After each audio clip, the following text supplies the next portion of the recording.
Welcome back to another episode of ROC Boys Football, taking a look at another 2023 NFL mock draft for the Chicago Bears. A lot of y'all were asking for an updated mock draft after free agency, and quite frankly, you look at what Ryan Poles has done in free agency. Massive fan of what they've done. Tremaine Edmonds, obviously, as a Buffalo Bills fan, sorry to see him go, but I will say y'all got a very good one. TJ Edwards, another off-ball backer that you're really happy to get. What the Chicago Bears did is kind of address a lot of these needs that they had on their roster heading into 2023 in the free agency market. So what's that allow them to do in the NFL draft? It allows them to go and get the best player available. You're not pigeonholed into taking a specific player at a specific position because you need to address it heading into 2023. Chicago can use this draft in which they have, 4 picks in the top 65 to go get a lot more talent into this roster as they go forward. Big fan of what they've done. The mock draft gets a little bit more clear. But before we get into it, I just want to say thank you to you guys, especially the Bears fans. We did a mock draft about 2 weeks ago. Was looking at all the comments before we got on and recorded another one. You guys showed a ton of support. Really do appreciate all the support you guys have shown. So if you do enjoy the content, consider subscribing to the channel. We do appreciate it. And let's get into this draft. Taking a look at what we did last time, we're going to start it up. We won with Paris Johnson Jr., who is my offensive tackle one. If you guys watch the position rankings, I'm extremely high on a guy like Paris Johnson Jr. I think he has the highest ceiling as an offensive tackle. When you talk about which players in this tackle class can be all pros, I think Paris Johnson, you feel pretty good about that. Jalen Carter is a guy that you just keep your eyes on him because if he falls to number 9, I think that's an absolute dynamite pick for the Chicago Bears. I don't think he'll be there. I think it'd be wild if he gets to number 9. But if he is, that would be my pick. I'm going to go in a little bit of a different direction for this 9th overall pick, but it's going to be on the same position. It's going to be on the offensive line, but it's going to be Peter Skoronski. A couple things that I like about this pick is Chicago, you have a few guys that you feel good about on the offensive line, but you don't really have your set 5-man depth chart. Peter Skoronski is a guy that, one, has the highest floor. In terms of a year one prospect, I think in this tackle class, Peter Skoronski is the best in terms of coming in year one and being very good, which is important as Justin Fields gets into his 3rd year. You got to figure out if he's the guy, and you got to get immediate players who can kind of be productive and protect Justin Fields. 2, local kid from Northwestern, so it's not a very long trip. And the third one, and I think arguably the most important, is going back to that comment we made about you have some guys you're not really sure where you're going to go. Peter Skoronski is a guy that can play left tackle if you're not confident that Braxton Jones can get it done, which I think you should feel good about. He could play right tackle, but he also can play both guard positions as well. He can play all 4 positions on the offensive line, which allows you to bring a guy like him in and say, hey, wherever we need you, we're confident we can stick you there, and he's going to be a damn good football player for the Chicago Bears.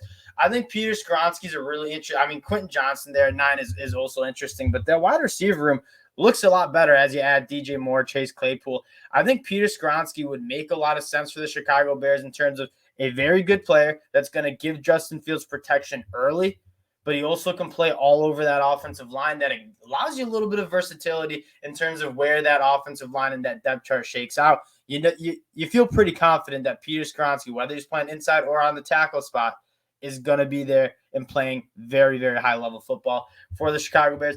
Now, Felix Anudike-Uzomah, that was our 2nd pick when we ran our mock draft 2 weeks ago. I'm looking at our mock from 2 weeks ago. That would be such a dynamite pick. I don't want to double up, though. If I was on this, if I was picking again, it would be Felix Anudike-Uzomah. We can take a look at who's on there. I like the interior defensive line. I also like this edge class in terms of day 2 picks. One thing I want to note, though, is this offensive tackle class and why I've kind of prioritized offensive tackle is I don't think it's that good once you get outside of some of those top guys. Anton Harrison. I think Darnell Wright's probably the last tackle I feel good about. And so if you were to wait on an offensive tackle till pick 53, getting a guy like Matthew Bergeron is a heck of a lot different than getting a guy like Peter Skoronski. That's different from a lot of these other position groups where the wide receiver class, the cornerback class, the defensive line class, I think all has some really good depth to it. So let's take a look at this edge class first. Then we'll go on to the interior. We got Felix Anudike, Tuli Tuipulotu from USC is a really interesting prospect in the sense that he can kind of play anywhere you want. I think Carl Brooks is another really, really nice prospect that we got in last time's draft that, again, can play all over the defensive line. If a guy like Mozzie Smith, Keanu Benton was there, I think I would have liked that too. Let's check if those guys are there on the inside too, because those are some very, very good football players on the inside. You want some more physicality. Big Siaki Ika, I would love that. In terms of you want a player that can two-gap, can be really good against the run. You take a look at what he is. He's up there 350. I don't know. I think he weighed in a little lighter. Yeah, 335, 6'3". This dude is built like a fire hydrant. If you want a big nose tackle playing right over the center of guard that can two-gap, that can be an impact player in the run game, but also get after the passer a little bit, I think Siaki would make a lot of sense there. The biggest thing with Siaki Ika is I think he can rush the passer. And that's something that's rare when you're talking about mostly a guy who's going to be a two-gapper for you. 24 hurries. The 2021 film, he would have been a first-round pick. I think he was playing through some injuries in 2022. I would feel comfortable taking a guy like Siaki Ika here at 53, who the 2022 film wasn't great, but, man, in 2021, he was a first-round guy on my board. 61, I think we went with Tank Dell with that 61st pick. We could take a look at this cornerback class. I like Kyler Gordon from Washington. I think you can get better. And there's guys, Eli Ricks is a guy that I am so high on. I think he's a Joey Porter Jr.-esque player that's getting pushed down boards a little bit. One, because his cornerback class is really good. There are a ton of cornerbacks, I think, around day 2 that are going to be really good football players. And then second, he just hasn't played that much. Only played 9 games at Alabama. He transferred from LSU. When targeted, though, I mean, insanely productive, right? He was targeted 19 times. He only gave up 6 catches. He's a guy who's 6'2". He has extremely long arms. He uses those arms extremely well. And again, he has all the tools. A former 5-star guy out of high school. He's extremely athletic, who just hasn't really played much football. But when Alabama played him, he was absolutely nails in coverage. Let's go get Eli Ricks here. And again, I would like to build around Justin Fields. I think we did that with our first pick. And now you're just getting 2 really good football players. And what they did in free agency, kind of addressing some of those positions of need, adding a guy like DJ Moore, you're not really pigeonholed into taking a wide receiver in the first 2 rounds because of what you did in free agency. It allows you to just go get the best players on this board. And I think Eli Ricks is one of the best players in this class. Ooh, Luke Weipler, I would not mind adding him at that center spot. I mean, you got a guy like Peter Skoronski who can play both guard spots, both tackle spots. Luke Weipler would be an awfully good pick and kind of one of those last centers that I really like. I would like to see if we can get an edge rusher, though. We got a guy like Siaki Ika. I wouldn't mind addressing this edge because we don't pick till 103 next. Carl Brooks, he's going to be more of an interior guy. No one's jumping out. I like KJ Henry. I like Zach Harrison a lot. I don't know if they're early round 3 guys, though. Luke Weipler, I mean, that's probably Michael Wilson. It might be Michael Wilson. Michael Wilson's, again, you look at the running or the wide receiver room, I like what they did, right? You're starting to feel a little bit better about DJ Moore, Mooney, Chase Claypool. I still think you can add, like, Velus Jones, in my mind, was just not a good draft pick. He's a speedster, but that's all he was. Michael Wilson, he's 6'2", he's 210 pounds, and another one of those very similar to Eli Ricks. And I don't know if you want to double up on these guys. Only 4 games in 2022 or 2025 and then 6. He has not played that much. But when he did play, he was extremely good. He goes down to the Senior Bowl. It's really rare to see someone 6'2", 210 pounds have that prototypical boundary wide receiver size. So smooth off the line of scrimmage. Creates separation really quick in his route trees. When you're looking at what wide receiver can help Justin Fields develop the most, getting a wide receiver who can create separation quickly and give Justin Fields a target early, I think makes a lot of sense. Michael Wilson from Stanford, again, hasn't played that much football. You go watch his Senior Bowl reps. Truly special movement skills for a guy of his size. I think that'd be a really nice pick. And then you have so many picks in day 3. We're going to get into some gems. And this is why I like doing Bears mock drafts. I get to talk about some of the guys that I've watched film on that I like, that I just don't get to talk about enough. Carl Brooks, if Carl Brooks is here right now, I think out of principle, I just want to take a guy like Carl Brooks. Moro Ajomo is another guy that I really, really like in terms of getting that defensive line. And we took Michael Wilson. at wide receiver. I think you could go get another. I like KJ Henry a lot too. I'm going to go with a different guy, though, and a guy that I haven't talked about that much, but someone I'm extremely high on, and that's Zach. We're going to have to go find him. Zach Harrison out of Ohio State. He's a freak, and is he not available anymore? He's off the board, so it probably would have to be KJ Henry in terms of pass rushers. KJ Henry, he's another 5-star out of Clemson, and you're seeing me value some of the guys that yes, I'm a big college football fan. I follow recruiting a lot. What recruiting does is they take all the best athletes and they project how they rank those guys coming out of high schools. How well can they project to the next level, to college football and to the NFL? KJ Henry has all the tools in terms of athletic traits to be a good edge rusher. He struggled with some injuries at times, but his senior season in 2022, phenomenal, especially in terms of getting after the passer. 34 pressures on a 380 pass rush snaps. Very, very good. Almost a 16% pass rush win rate from the outside. Uses his hands very well. He's been very productive for a long time at Clemson. I like KJ Henry here. Another guy that I really like, and I don't know where he went, Zach Harrison. He's another guy, traitsy guy, former 5-star, long arms, good burst off the line of scrimmage. I think KJ Henry would be a nice pick here. And I already have who I kind of want at 133 here. We'll see if he's there. I just saw him go. Oluwatimi, that center spot. I think Olu's going to be the steal of the draft. Getting pushed down boards because he's not necessarily – he's a center. And the league doesn't value centers. Chandler Zavala has been a guy that's been rising up a lot of people's boards. I think the Chicago Bears still stick to best player available. I'm not opposed to them adding another off-ball linebacker. That was one of those big positions that you needed to address. And they go get a guy like Tremaine Edmonds, who, again, I think is a phenomenal get. He's a young guy. He's only 24 years old. So you give him a 5-year contract. When he's done with that contract, he's going to be under 30 still. So I like that contract that gave Tremaine Edmonds. TJ Edwards is another guy that you feel good about. I don't see any linebackers that I'd want to take here. Do you double up again on the defensive line? Bryce Ford Wheaton's another. Right? Did we get Bryce Ford? Have we talked about Bryce Ford Wheaton yet?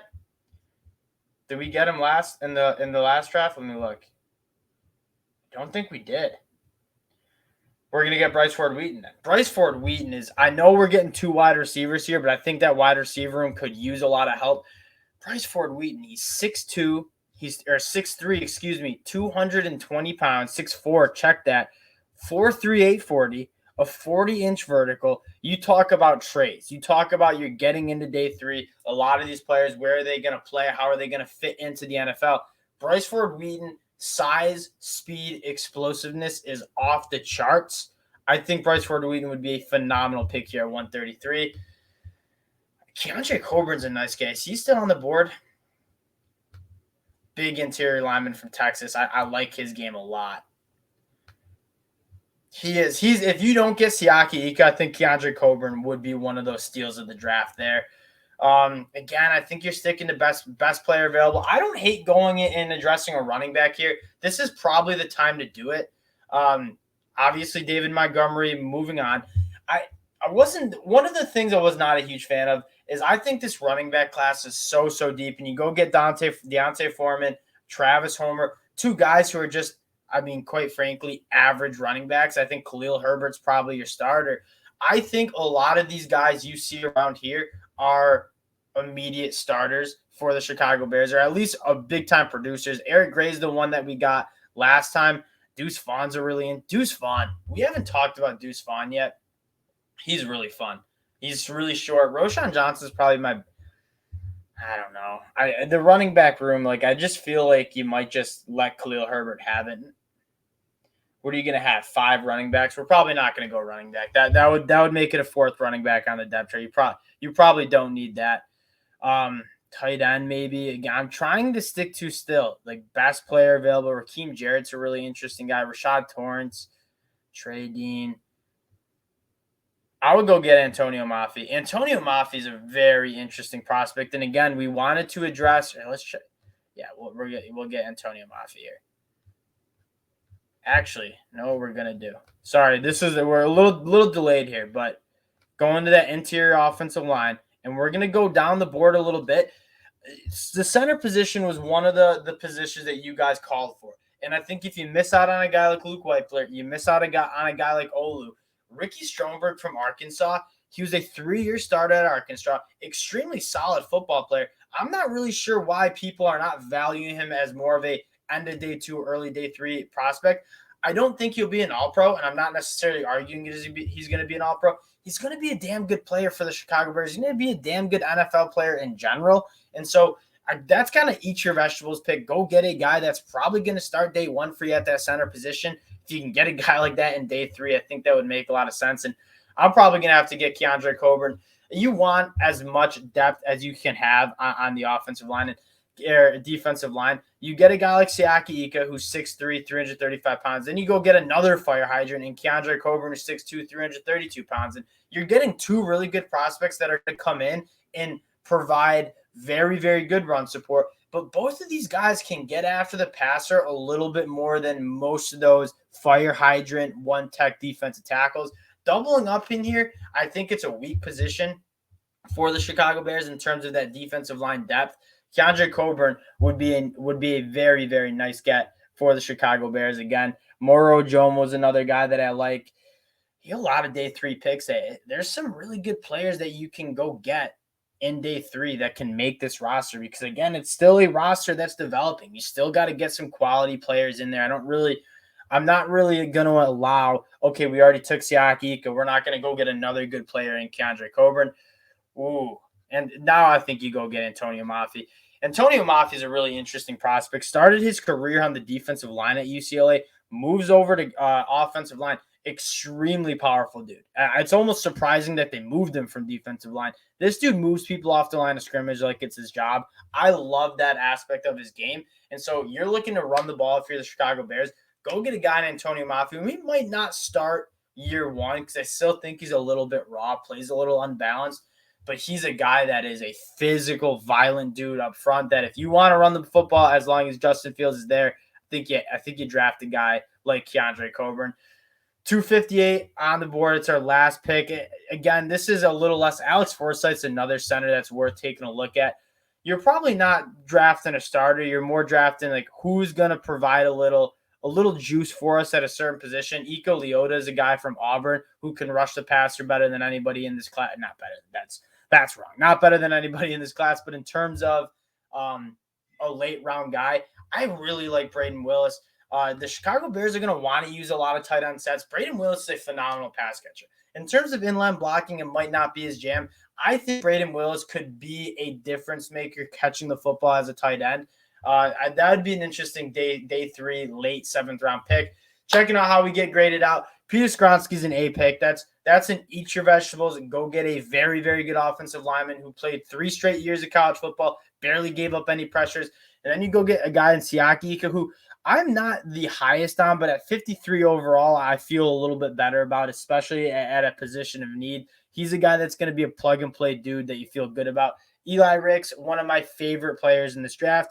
Michael Wilson, I like what Michael Wilson can bring. Michael Wilson and Bryce Ford-Wheaton, they bring some big-time boundary presence. DJ Moore, a guy that likes to move around. Darnell Mooney that likes to move around. Getting 2 guys who are big-bodied dudes who can play on that boundary makes a lot of sense. They're not a fan of the Ricky Stromberg pick. You won't find many people who are higher on Ricky Stromberg than me coming out of Arkansas. I think that would be a nice, again, eat your vegetables. Go get a solid offensive lineman pick.